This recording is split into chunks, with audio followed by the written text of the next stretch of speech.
Started in the Essex County Sheriff's Department in 1975. I worked my way up through the ranks. I started as an officer.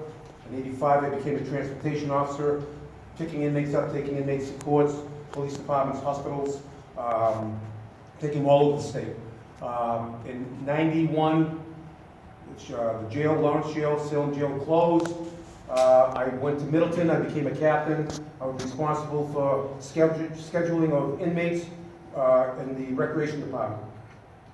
Now, over the years, some people have said to me, police officers especially, would say, you know, why do you have recreation for inmates? Well, you know, first things first, police work is totally different than the corrections. Totally different. In a correctional facility, these guys have all kinds of animosity built up inside. A police officer deals with an inmate for a very short period of time. 10, 15, 20 minutes, an hour, tops. We live with these guys 24/7, 7 days a week. So for 34 years, I've lived with inmates every single day of my life. As a result of living with these inmates, we find out what the problems are. I had a state trooper, back when Charlie Reagan was a sheriff, had him assigned to me. He just left retired from the state police. So he said, I wanted to follow you around and see what you do. I said, sure, no problem. So I'm watching the guys playing basketball out there. I see guys getting a little rough because when you're in that business, you can sense problems, you see it. I walk out the floor, put my arm around an inmate, said to him, hey, listen, knock it off. I'm watching what's going on.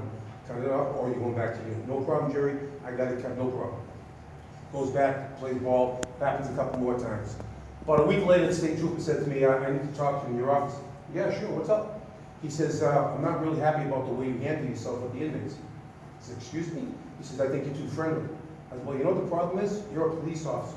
Your involvement with inmates has been arresting them, all drugged up, and throwing them in jail. My job is to live with these guys on a regular basis, 34 years. I've had a multitude of inmates in my office in 34 years telling me how they have no place to go, no family support. Guys leaving, going, living under the bridge. I had the opportunity a couple of weeks ago, and I know people, oh, here he goes. He went under the bridge, feeding the homeless. Well, to my surprise, when I went under that bridge, I had 2 inmates, ex-inmates, under the bridge. They come running over to me, and I said, what are you doing? I said, Jerry, I did 4 years in Walpole. I went to the farm, did 1 year down the farm. Didn't give me a job. Gave me nothing. So where am I? Under the bridge. Now, classification should have been calling these people in. And the first question they ask is, where do you live? Under the bridge. Priority number 1, this guy lives under the bridge, we got to take care of this guy. Okay, another problem, I'm going to back up a little bit. Back when I started, I actually got a job, in 2000, I went down the farm. My job was, I was the captain in charge of work release. That was a very, very important job. Okay, something that, unfortunately, unless you've done it, you don't understand it. My job was to go out to the community and get inmates jobs. I was to sell the program to different companies, telling them why it would be beneficial for them to have inmates working in the communities. And the biggest problem that I always came up with is they said, these guys are not marketable. They don't have any skills. So you get guys trying to get jobs, they get menial jobs. Today, as we speak, and I'm sure the superintendent can verify it, you've got inmates living in halfway houses.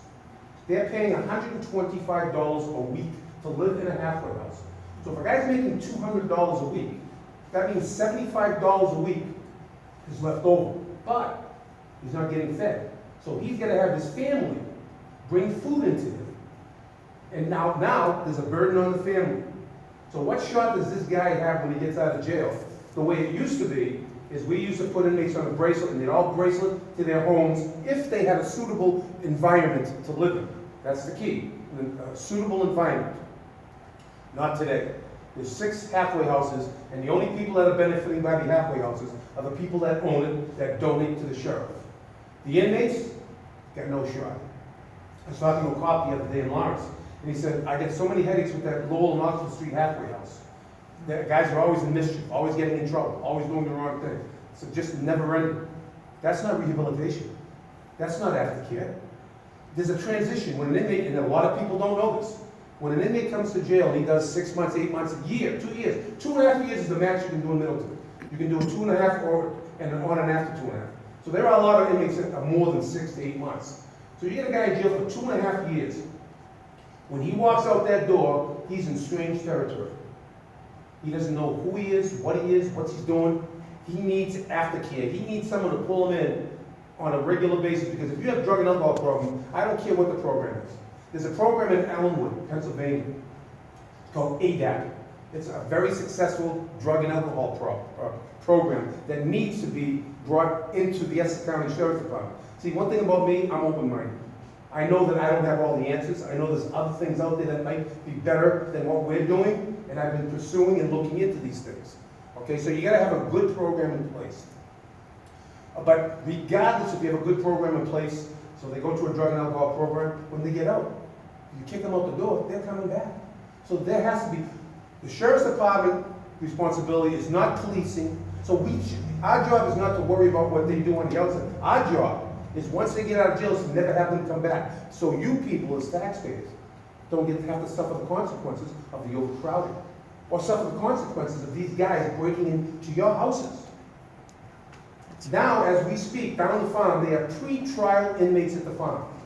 A pre-trial inmate is an inmate that gets arrested today or yesterday. Hasn't been sentenced yet. Goes to the farm. The farm used to be, it was a merit system. You worked your way to the farm. You did well in Middleton, you became a role model in Middleton, and you worked your way to the farm. There's about 30 to 40 inmates on there that are pre-trial inmates. I said this last week on a TV show. They should not be pre-trial inmates at the farm. Lo and behold, this past Saturday, a pre-trial inmate escaped, took off, lived in Lynn, from Lynn. Why is a pre-trial inmate at the farm? Where is the rehabilitation there? Where is the incentive for inmates in Middleton to want to work their way, someday maybe make it to the farm, and then maybe get a work release job? See, I'd like to be able to say that the Essex County Sheriff's Department, anybody can get that job. Well, I'll tell you what, no matter who's in that position, the place is going to run. I've been there for 3 sheriffs, over 100 years, and not one of them worked their way up through the ranks, not one of them. So we don't need a new fresh set of eyes. We need an experienced in-house person that knows the mentality of the inmates, knows the mentality of the officers, and then can have a clear understanding. Because if a new person walked in there today, the first question he asks is, where's my office? And who's in charge? I've seen him with 3 sheriffs. And the sheriff takes the person who's in charge, and he unfortunately has to listen to him. And if that person's a good supervisor or not, it doesn't matter, because the sheriff is at his mercy. And that's what I've seen with the last 3 sheriffs that I work for. So you gotta have somebody from downstairs work their way up to the ranks. There's a sheriff from Hampden County, Sheriff Ash, 41 years as sheriff. He started as sheriff in 1975 when I started my career. And this guy has instituted programs. In fact, he is very, very much into rehabilitating. He said the day the inmate walks into the jail, he needs to be in a program that day. Our job in corrections is to save these young 19, 20-year-old kids while they're 19, 20 years old, so they don't make it to 40 years old and become habitual offenders and keep doing this. Police officers don't know that.